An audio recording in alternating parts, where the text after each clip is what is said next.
Today's Japanese slang term is mochibuki, which is not, as it looks like, a weapon made out of mochi, although if someone were to make one, that is what it would be called, but instead this is a playful respelling, shortening of mochifu buki, or a motif weapon.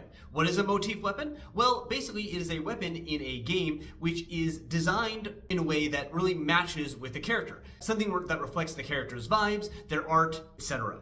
So for instance, this character here is Deha from Genshin Impact, and the weapon you see them holding is their mochibuki, because it is meant to kind of look like and fit within the overall aesthetic of the character. Another example of a mochibuki that is often raised is Sephiroth's blade, because it kind of fits with his whole vibe, although obviously the origin of this word is not traced all the way back to Final Fantasy VII. Indeed, Genshin Impact is in fact the media product currently where mochibuki is most associated with. A lot of characters are said to have mochibuki. The character earlier, for instance, was introduced using it in a video, but in other cases it's more based just on kind of fan response. For instance, this character here, which is Fischl, has a mochibuki called the Minderstadt which I'm sorry I'm mispronouncing, but that's okay, I'm teaching Japanese, not German. And because both the character and the weapon have kind of a German origin name, fans believe that they work together, and also, as you can see from this image, the aesthetics certainly match as well. But certainly, you don't have to be playing Genshin Impact to use the term mochibuki. For instance, this post here comes from, I believe, a game called Shironeko Project, which I also know nothing about, but nevertheless, this character of Aqua is said to be using a mochibuki skill.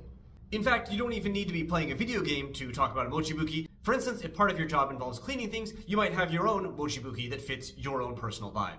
As far as I can tell, this term has been used since at least 2016. You can see that's when there was an increase first on Google Trends, and I can find blogs like this one that were written in that year using the term, but there's no question that Genshin Impact and the fact that most characters have a mochibuki has caused a huge explosion in interest in the term. As you can see, Genshin Impact came out in 2020, and while mochibuki was on the decrease before then, as you can see, since then it has gone right back up. So fans of the game are big fans of the term. So all in all then, all you really need to remember is that this is not a mochi weapon, and it's not, as some people humorously propose, a motivation weapon. It is just a motif weapon, with motif shortened to kanji for a little bit of fun. That said, I'm sure that using the mochibuki for a character might often give you motivation, in which case you can give a double meaning to the term. See you next time.